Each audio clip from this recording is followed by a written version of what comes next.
प्रिय बच्चों नमस्कार। संशोधित पाठ्यक्रम जो अभी-अभी सीबीएसई द्वारा जारी किया गया है, उस पर विचार विमर्श के बाद आइए अगले पाठ का अध्ययन शुरू करते हैं। अगला पाठ है मीरा के पद। आइए शुरू करते हैं। ये मीराबाई का चित्र है। जहाँ भी आपको ज़्यादातर मीराबाई का चित्र इसी भांति दिखता है। उनके एक हाथ में एक वाद्य यंत्र होता है और वे उनकी जो मुद्रा होती है वो होती है कि वे गायन कर रही हैं, भजन कर रही हैं अपने आराध्य कृष्ण की। आइए सर्वप्रथम मीराबाई का परिचय जानते हैं।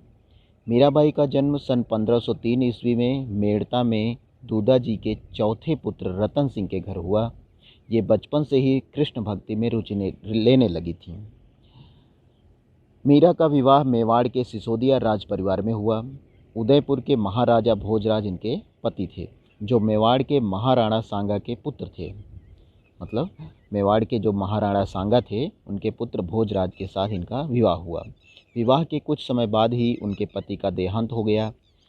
पति की मृत्यु के बाद उन्हें पति के साथ सती करने का प्रयास किया गया, किंतु मीरा इसके लिए तैयार नहीं थी। कहते हैं कि जो उस समय की प्रथा थी, सती प्रथा, कि पति की मृत्यु के बाद उसकी चिता के साथ अपने आप को जला देना होता था, लेकिन इन्होंने उस समय इस प्रथा का खंडन किया और अपने पति के लाश के साथ उन्होंने अपने आप को सती नहीं किया। आइए आगे देखते हैं। वे अपने घर में घटने वाली इन तमाम घटनाओं से जब उनके पति की मृत्यु हो गई तो इससे वे विरक्त हो गईं और साधु संतों की संगति में हरि कीर्तन करते हुए अपना समय व्यतीत करने लगीं। पति के परलोकवास मतलब पति के देहावसान के बाद इनकी भक्ति दिन प्रतिदिन बढ़ती गई। ये मंदिरों में जाकर वहाँ मौजूद कृष्ण भक्तों के सामने कृष्ण जी की मूर्ति के आगे नाचा करती थीं, नृत्य किया करती थीं, जो अपने आप में एक अजूबा है। उस समय जबकि महिलाओं को बहुत ज़्यादा अधिकार प्राप्त नहीं थे, ऐसे समय में मीराबाई मंदिर में कृष्ण की मूर्ति के सामने नृत्य किया करती थी। मीराबाई का कृष्ण भक्ति में नाचना और गाना इनके परिवार को अच्छा नहीं लगा। उन्होंने कई बार मीराबाई को विष देकर मारने की कोशिश की। घर वालों के इस प्रकार के व्यवहार से परेशान होकर वह द्वारका और वृंदावन गईं। द्वारका और वृंदावन वही स्थान है जो माना जाता है कि श्री कृष्ण से संबंधित हैं। वह जहाँ भी जाती थीं वहाँ लोगों द्वारा उन्हें काफ़ी सम्मान मिलता था। मीरा का समय बहुत बड़ी राजनैतिक उथल पुथल का समय रहा। बाबर का हिंदुस्तान पर हमला हुआ और इनके मन में विरक्ति की जो भावना थी, जो श्री कृष्ण के प्रति जो आसक्ति थी, वो और बढ़ने लगी। आइए पाठ प्रवेश देखते हैं कि इस पाठ में किसके बारे में बताया गया है। कहते हैं पारिवारिक संतापों से मतलब पारिवारिक कष्टों से मुक्ति पाने के लिए मीरा घर द्वार छोड़कर वृंदावन में जा बसी थी और कृष्णमय हो गई थी। मतलब वे अपने आप को कृष्ण के प्रति पूर्णतः समर्पित कर दी थीं। इनकी रचनाओं में इनके आराध्य कहीं निर्गुण निराकार ब्रह्म, कहीं सगुण साकार गोपी वल्लभ श्री कृष्ण और कहीं निर्मोही परदेसी जोगी के रूप में संकल्पित किए गए हैं। वे गिरधर गोपाल के अनन्य और एकनिष्ठ प्रेम से अभिभूत हो गई थी। मतलब वे श्री कृष्ण के प्रति पूर्णतः समर्पित थीं। वे उनकी एक अनन्य भक्त थी, उनके प्रति अनन्य थीं, एकनिष्ठ प्रेम प्रदर्शित करती थीं।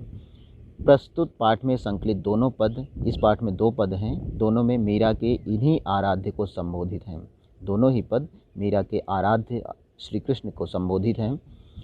मीरा अपने आराध्य से मनुहार करती हैं, प्रार्थना करती हैं, लाड़ भी लड़ाती हैं, तो अवसर आने पर उलाहना भी देती हैं। मतलब वे मान भी करती हैं, प्यार भी जताती हैं और उलाहना देने से भी नहीं चूकती हैं। उनकी क्षमताओं का गुणगान करती हैं। वे अपने आराध्य, अपने इष्ट के क्षमताओं का गुणगान करती हैं, स्मरण करती हैं तथा उनके कर्तव्य याद दिलाने में भी देर नहीं लगाती हैं। आइए आगे देखते हैं।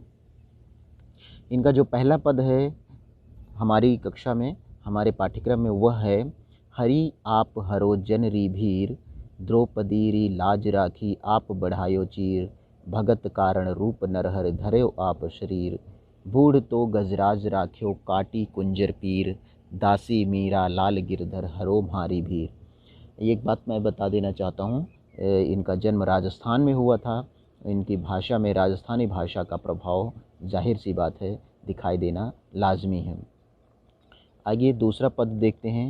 दूसरा पद है श्याम म्हाने चाकर राखो जी, गिरधारी लाला म्हाने चाकर राखो जी, चाकर रहस्यों बाग लगास्यों नित उठ दर्शन पास्यों, विंद्रा बनरी कुंज गली में गोविंद लीला गास्यों, चाकरी में दर्शन पास्यों सुमिरन पासों खर्ची, भाव भगत जागीरी पास्यों तीनों बातां सरसी, मोर मुकुट पीतांबर सोहे गल बैजंती माला, बिंद्राबन में धेनु चरावे मोहन मुरली वाला, ऊंचा ऊंचा महल बनाऊं बिच बिच राखूं बारी, सांवरियारा दर्शन पासों पहर कुसुम्भी साड़ी, आधी रात प्रभु दर्शन दीजो जमुना जी रे तीरा, मीरा रा प्रभु गिरधर नागर हिवड़ो घणो अधीरा। आइए इन दोनों पदों के कठिन शब्दों के अर्थ देखते हैं।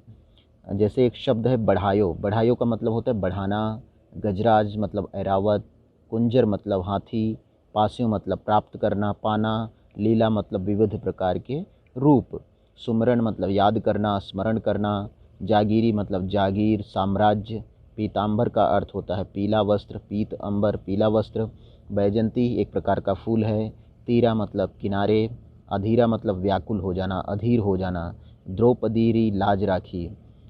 महाभारत की ये कथा है, दुर्योधन द्वारा द्रौपदी का चीर हरण कराने पर श्री कृष्ण ने चीर को बढ़ाते बढ़ाते इतना बढ़ा दिया कि दुशासन का हाथ थक गया। काटी कुंजर पीर मतलब कुंजर का कष्ट दूर करने के लिए मगरमच्छ को मारा, कुंजर का मतलब होता है हाथी। आइए अब कठिन शब्दों के अर्थ के बाद दोनों पदों की व्याख्या देखते हैं। जो पहला पद है हरि आप हरो जनरी भीर, इस पद में कवयित्री मीरा भगवान श्री कृष्ण के भक्त प्रेम का वर्णन करते हुए कहती हैं कि आप अपने भक्तों के सभी प्रकार के दुखों को हरने वाले हैं, अर्थात दुखों का नाश करने वाले हैं।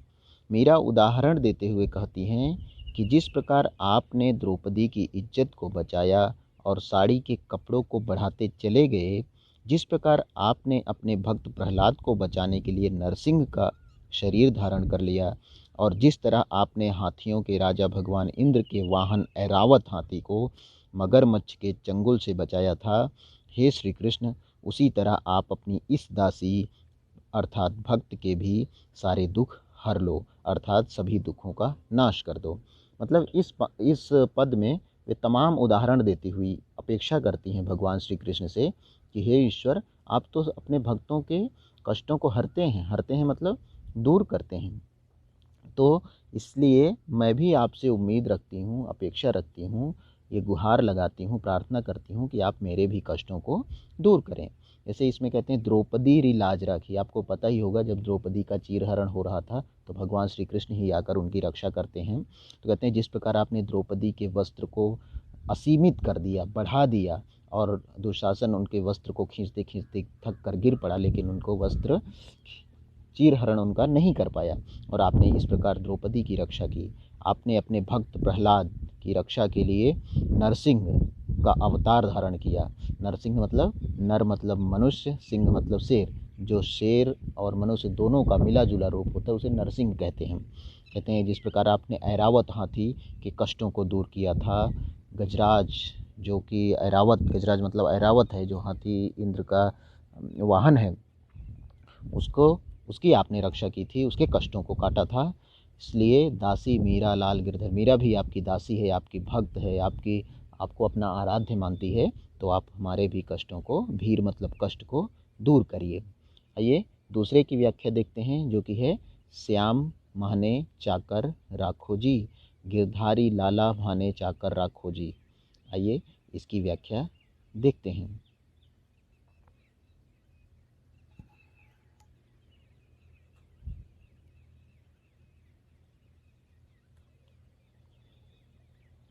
आइए इस पद की व्याख्या देखते हैं। श्याम माने चाकर राखो जी, श्याम मतलब श्याम, श्याम मतलब कृष्ण। इस पद में कवयित्री मीरा श्री कृष्ण के प्रति अपनी भक्ति भावना को उजागर करते हुए कहती हैं कि हे श्री कृष्ण मुझे अपना नौकर बना कर रखो, चाकर मतलब नौकर, अर्थात मीरा किसी भी तरह श्री कृष्ण के नज़दीक रहना चाहती हैं, उनका सानिध्य पाना चाहती हैं, फिर चाहे नौकर बनकर ही क्यों ना रहना पड़े। मीरा कहती हैं कि नौकर बनकर मैं बगीचा लगाऊंगी ताकि सुबह उठकर रोज़ आपके दर्शन पा सकूं। मीरा आगे कहती हैं कि वृंदावन की संकरी गलियों में मैं अपने स्वामी की लीला का बखान करूंगी। मीरा का मानना है कि नौकर बनकर उन्हें 3 फ़ायदे होंगे। पहला, उन्हें हमेशा कृष्ण के दर्शन प्राप्त होंगे। दूसरा, उन्हें अपने प्रिय की याद नहीं सताएगी। और तीसरा, उनकी भाव भक्ति का साम्राज्य बढ़ता ही जाएगा। मीरा श्री कृष्ण के रूप का बखान करते हुए, प्रशंसा करते हुए कहती हैं कि उन्होंने अर्थात कृष्ण ने पीले वस्त्र धारण किए हुए हैं, सिर पर मोर के पंखों का मुकुट विराजमान है और गले में वैजंती माला है।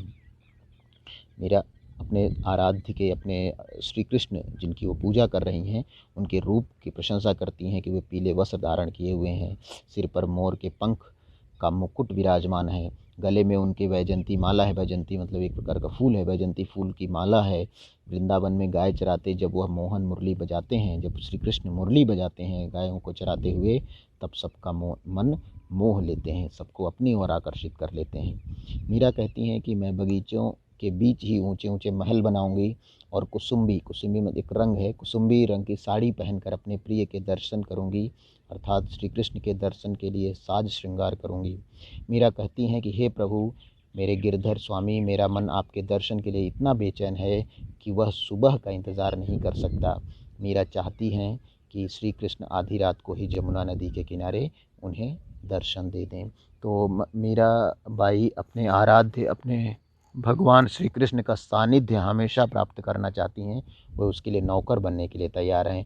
वह उनका दर्शन के लिए इतनी बेचैन है कि वे रात बीतने का भी इंतज़ार नहीं कर सकती हैं। कहती हैं कि मुझे आपके दर्शन, मैं चाहती हूँ कि आप आधी रात को ही यमुना नदी के किनारे आकर के मुझे अपना दर्शन दें। तो इस प्रकार ये दोनों पद हैं जो बहुत संक्षिप्त हैं। इसमें श्री कृष्ण के प्रति मीरा की भक्ति भावना प्रकट हुई है। वे उन्हें अपना सर्वस्व अर्पित कर देना चाहती हैं। बस चाहती क्या हैं, उनकी इच्छा उनसे है कि वे उनके दर्शन पा सकें। उसके लिए वे बाग लगाना चाहती हैं, नौकर चाकरी तक के करना चाहती हैं भगवान श्री कृष्ण की। ठीक है, आज इतना ही पढ़ते हैं। अगले वीडियो में हम देखेंगे इस पाठ के प्रश्न उत्तर और अन्य कुछ बातों पर चर्चा करेंगे। धन्यवाद।